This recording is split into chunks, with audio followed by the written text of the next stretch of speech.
Si hablamos de la solubilidad de algunos compuestos de los metales alcalinos térreos, analicemos por ejemplo la de los hidróxidos. La solubilidad siempre debe ser analizada por un balance entre la energía reticular y la entalpía de hidratación.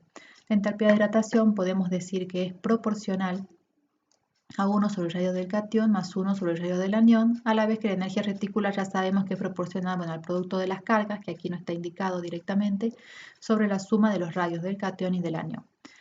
Respecto de la entalpía de hidratación, como el radio del anión es un radio pequeño, este cociente se hace muy grande, el cociente de 1 sobre el radio del anión. Eso hace que la entalpía de que este término pese mucho respecto del cociente de 1 sobre el radio del catión, y por lo tanto la entalpía de hidratación se termina haciendo prácticamente constante para los diferentes elementos del grupo 2. Entonces el peso, la tendencia la viene dando la energía reticular. Si el radio del anión es siempre el mismo, a medida que descendemos en el grupo, los radios catiónicos aumentan y la energía reticular se hace cada vez más pequeña. Por lo tanto, el balance entre la entalpía de hidratación y la energía reticular, a medida que vamos descendiendo en el grupo, como la energía reticular se va haciendo más pequeña, va cobrando importancia la entalpía de hidratación y por lo tanto las sustancias van aumentando su solubilidad. Recordemos que las energías reticulares restan al balance de la entalpía de disolución, que sería justamente la suma de la entalpía de hidratación con la energía reticular. Por lo tanto, la solubilidad de los hidróxidos aumenta a medida que descendemos en el grupo.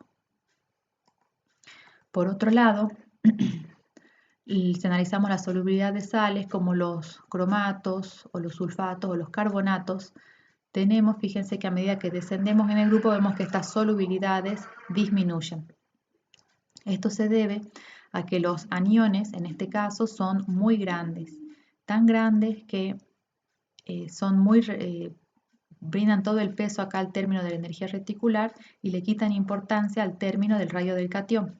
Por lo tanto, el término de la energía reticular dividido por un número grande, como sería en este caso los radios de los aniones, termina teniendo un valor prácticamente constante. Y aquí la tendencia la termina dando la variación de la energía de hidratación, de la entalpía de hidratación. ¿Por qué?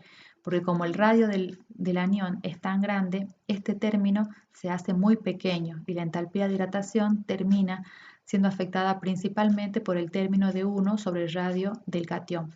Por lo tanto, a medida que descendemos en el grupo, como los cationes son cada vez más grandes, el término se va haciendo cada vez más pequeño. La entalpía de hidratación, a medida que descendemos en el grupo, va disminuyendo y va cobrando importancia la energía reticular, que es constante. Por eso, a medida que descendemos en el grupo, como la entalpía de hidratación se va haciendo más pequeña, cobra importancia la energía reticular y más peso, y por lo tanto gana en ese balance entre energía reticular y entalpía de hidratación, haciendo que a medida que descendamos en el grupo, las sales sean menos solubles. Por eso decimos que cuando disminuye la solubilidad, cuando aumenta Z.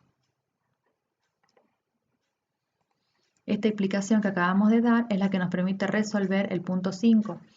Nos pide que se expliquen las solubilidades de hidróxidos y fluoruros de los elementos del grupo 2. Ambas aumentan a medida que se desciende en el grupo, mientras que sulfatos, carbonatos y cromatos lo hacen en sentido contrario.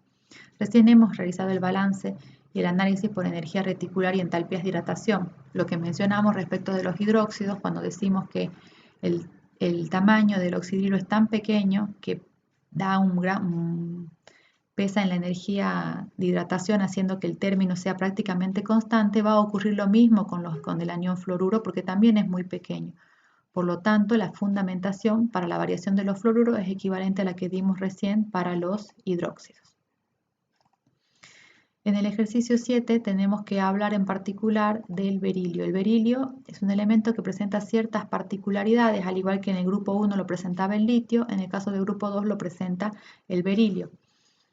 El berilio puede reaccionar en álcalis, se comporta como anfótero y cuando reacciona con una base, en este caso tenemos berilio reaccionando en un medio ácido, puede liberar iones hidrógeno y debido a su elevado potencial iónico puede combinarse y formar un complejo y combinarse con varios oxidrilos.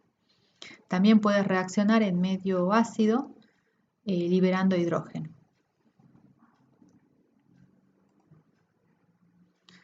Puede reaccionar también con exceso de fluoruro, formando también un complejo, y puede reaccionar con el agua, formando aquí el berilio con el oxidrilo y el cloruro de berilio, liberando los iones cloruro y también liberando iones hidrógeno,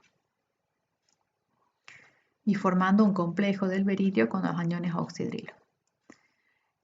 Para analizar las estructuras del óxido de berilio y del sulfuro de berilio, que son sustancias iónicas, debemos hacer la relación de radios. Radio del berilio respecto del radio del ion óxido y radio del ion berilio más 2 respecto del radio del sulfuro.